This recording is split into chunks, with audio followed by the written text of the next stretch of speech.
The Isaiah Factor Uncensored starts right now. And welcome to The Factor Uncensored. This is a heavy one. Imagine a father pulling out a gun and murdering his own two daughters because they weren't Muslim enough. Well, this is no case overseas, but right here in Texas. A Dallas man is now on trial for that very reason. Some call it an honor killing. We discuss the details of the case and why honor or shame killings are allowed, especially against women in other countries. Joining us on The Factor Uncensored tonight is Dr. Dietrich von Biedenfeld from the University of Houston downtown. Dr. von Biedenfeld, I brought you on to talk about these honor killings. You know, we have a guy, 65-year-old Yaser Said, who is going on trial in Dallas for the 2008 honor killings of his two daughters, 17 and 18 years old. Back in 2008, he shot them in his cab, an Egyptian national, and many prosecutors are saying that it was an honor killing. So exactly what is an honor killing? And just to see some of the transcripts, the young daughter saying, "I've been shot by my father and I think I'm dying." Just heartbreaking. It's a tragedy. And we see a ribbon of Napoleonic law, except for Iran, which is basically an Islamic law country. Many of these Napoleonic traditions come from the crime of passion excuse. And so even in places such as Egypt or Pakistan, people may not be prosecuted even if an honor killing is illegal. So these shame killings are essentially a way for families to control younger members and ensure that traditions are being followed, that families are sort of under the instruction and direction of the male head of household, and otherwise perpetuate these power cultures throughout generations. So these are not new, and even in places where they've been made illegal, there still is oftentimes prosecutorial discretion where they don't prosecute them. And this individual, while he's 65 now, he was 30, married to a 15-year-old. So we see this perpetuation of these cultural values, even in areas where female genital mutilation continues, or areas where arranged marriages continue, and families feel the need to maintain control of their traditions and culture within the younger members of the family. Now, in Saeed's case in Dallas, he was disappointed that his daughters, the 17 and the 18-year-old, were Americanized. And apparently one was dating someone who was not a Muslim. And as a result, he shoots and kills them. Absolutely. And this is not uncommon even in 2022.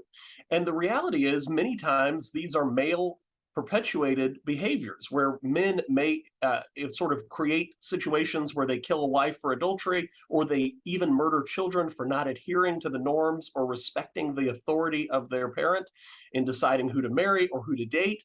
And again, the prosecutorial discretion, the community may say, well, you killed him, but you had a right. And this disproportionately affects women. And there's an economic aspect to this as well, because these traditions are designed to maintain a certain order and caste and hierarchy within these communities.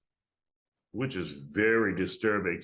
And what's so confusing is many of these people fight hard to get to America, but they won't let go of these archaic traditions that in some instances they will end in death with their two daughters. You killed your two daughters because they became Americanized, because you brought them to America. Right.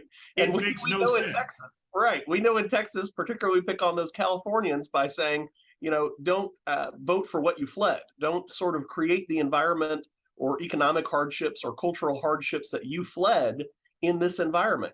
You came here for a reason to avail yourself of this opportunity, and now you're denying that freedom to those children. So there is a hypocrisy of people coming here to exercise religious liberty or traditional freedom outside of perhaps the dominant religion of their area, or otherwise some sort of persecution, right? So we know in that partition of Pakistan and India, there were still Muslims who were left in India. And so they may come to the United States to continue practicing their traditional religions without a regard for the fact that the reason that they don't want to be there is persecution. And so right. To perpetuate and, that. And I don't want to get it wrong, Dr. von Biedenfeld, and get the impression that we're saying you have to assimilate and become Americanized.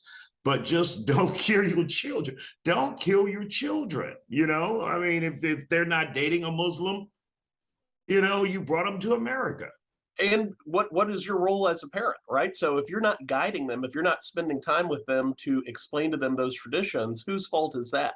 And Right. so these children were lured back allegedly under the promise of going to dinner and reconciling, but they had already escaped an environment where the girls had expressed fear for their lives. And so rather than trying to teach the values of these traditions by maybe citing the lower divorce rate among arranged marriages than the Western style independent marriages, or citing the cultural values and norms of really respecting these traditions, he just chose to end their lives. And that's horrific, and it's illegal even in places like Egypt.